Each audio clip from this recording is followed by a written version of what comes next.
At the beginning of the movie, we meet Yossi, a traveler who loves exploring the Amazon rainforest. Before he goes straight to the jungle, Yossi stops at a nearby camping area that many tourists visit. There, he meets a boy named Marks, who also enjoys traveling, and they quickly become friends. Marks then introduces Yossi to his friend Kevin, a photographer who often goes to the forests. Because they all share a love for adventure, the three of them form a close friendship and have a great time camping together. One day, while Yossi is wandering the town alone, he encounters a stranger named Carl. To Yossi's surprise, Carl knows his name and asks if he is interested in visiting the Amazon rainforest. Carl tells Yossi that he can help him and shares something fascinating. There is an Indian tribe living deep in the forest, and they are wild people that few people know about. This news excites Yossi, who has always wanted to meet such interesting people. Without questioning why a stranger knows him or what his true intentions are, Yossi eagerly agrees to go on this adventure with Carl, convincing his friends to join him. The next day, they meet up with Carl again. He brings a map of the forest and explains that it will take them 3 to 4 days to reach the tribe. He warns them that the people they will find are indeed wild, and they will need to take a plane before walking. They pack their supplies and start their journey. In the morning, they arrive near the forest by plane and begin hiking. After a full day of walking, they set up camp for the night. However, they wake up in the middle of the night to the sound of Mark screaming. He has been bitten by an insect on his head. Luckily, the bite isn't dangerous, and they continue their journey the next morning. As they walk, heavy rain starts to pour, but they decide to keep moving, worried that stopping could make them sick. Finally, they reach a small village, but instead of finding the wild tribe, they meet regular villagers. The villagers welcome them warmly, offering food and a place to stay, and they learn that everyone knows Carl, who visits often. The next day, they begin their search for the tribe again. While they are traveling, Carl hunts a monkey right in front of them, which makes them uneasy since hunting is illegal there. Carl laughs off the situation and keeps going. That night, they set up camp again, but the next day, Mark struggles to walk because of severe pain in his feet. When Carl checks Mark's feet, he sees they are injured, and it will take about 4 days for him to heal. Carl suggests they stay in one place for Marks to recover, but Yossi and Kevin are eager to find the wild tribe and write about their adventures, so they want to keep going. Ignoring Carl's advice, they decide to look for a way to travel by building a boat to go down the river. Even though Carl warns them about the dangers ahead, Yossi and Kevin are determined, and Carl reluctantly agrees to help. They work together to build a boat and load their gear onto it. At first, their ride down the river is smooth, but soon the strong currents make it hard to keep the boat steady. Carl thinks they should pull over to the shore, but Kevin insists they push forward, not realizing the risks. This leads to an argument, but Yossi finally takes control and moves the boat back to shore. They decide to set up camp there for the night. Carl suggests that they continue their journey on foot the next day, but Yossi and Kevin don't want to walk because it seems too tiring.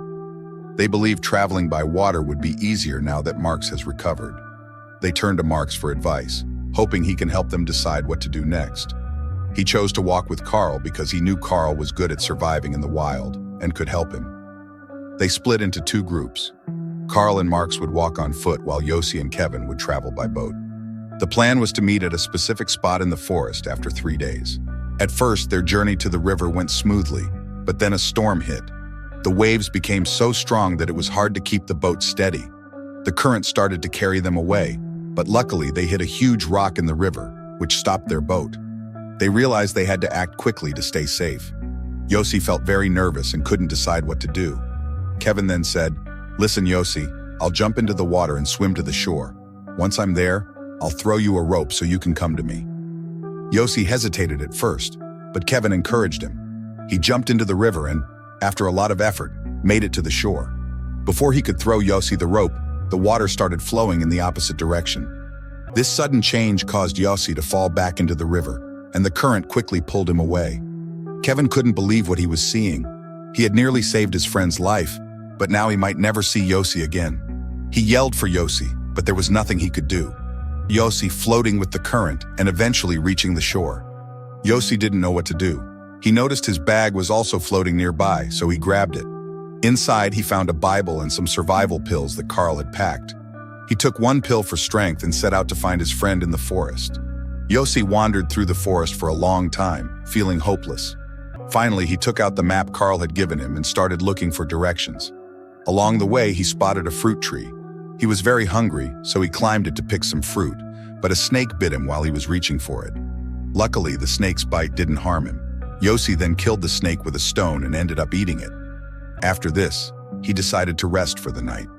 He woke up to a voice and saw Marx standing in front of him. Excited, he tried to get closer, but Marx vanished. Yossi realized it was just an illusion. He was losing his grip on reality from being alone for too long. When he tried to sleep again, he noticed a wild animal nearby. It was real this time. Using his wits, he sprayed some gas and lit a fire to scare the animal away before going back to sleep. In the morning, he woke up with a severe headache and felt blood on his head. He sensed something crawling in his head and discovered there was an insect inside. It was a creepy moment as he reached in, grabbed the insect by its tail, and pulled it out. After that, he began his journey forward. On his journey, he discovered some bird eggs, which he broke open and ate. Further along, he stumbled upon a spot where the tribe used to live, but they had left due to some danger. This location was a good place to set up camp, so he rested for a bit. His feet were hurting a lot, and when he took off his shoes, he realized they were injured and bleeding. He decided to spend the night there, but in the morning, he woke up excited to leave the forest. As he walked, he saw some footprints and felt happy, thinking they might belong to his friend Marx.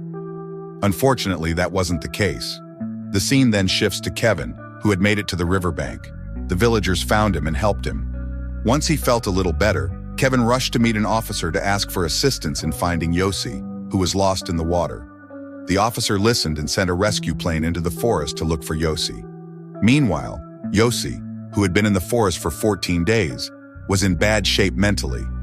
Suddenly he heard the sound of a plane above him, which gave him hope.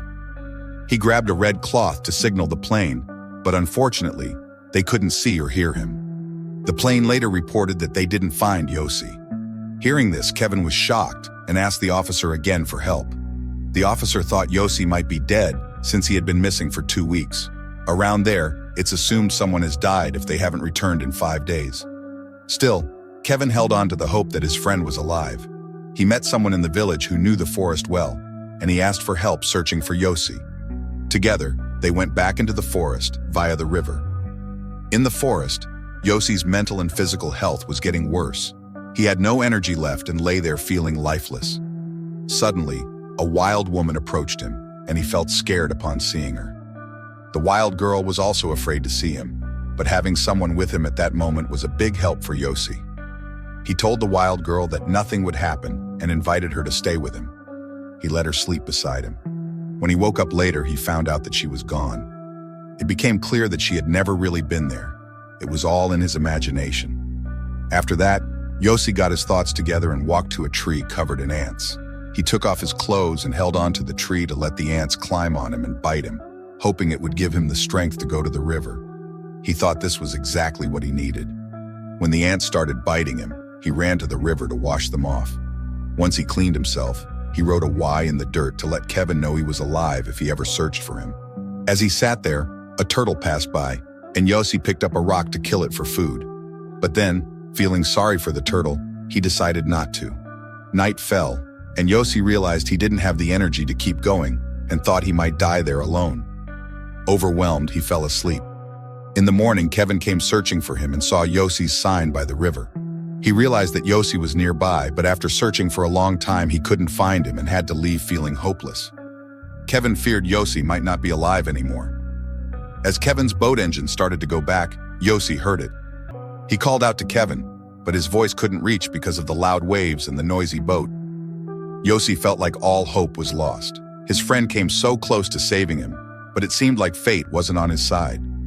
Just then, Kevin turned around and looked at the forest one last time. Not knowing he might actually see Yossi, he made a noise that caught the driver's attention. When the boat reached the shore, Kevin ran to Yossi, and they hugged. It was a very emotional moment, and they both cried. Yossi was so relieved to see Kevin alive and thanked God. They then went back to their village. The villagers were amazed to see Yossi back. They knew it was a miracle for someone to survive in the Amazon rainforest for more than 2 weeks. They thanked God for his safe return. At the end of the story, we learn about Carl and Marx. Carl was a criminal who had brought Yossi, Kevin, and Marx into his bad activities. While Yossi and Kevin managed to turn their lives around, we don't find out what happened to Carl and Marx. By the end, we discover that the film was based on true events, and Yossi's courage was inspiring. Hope you like this story. And let us know in the comments which movie explanation you would like to see in the next video.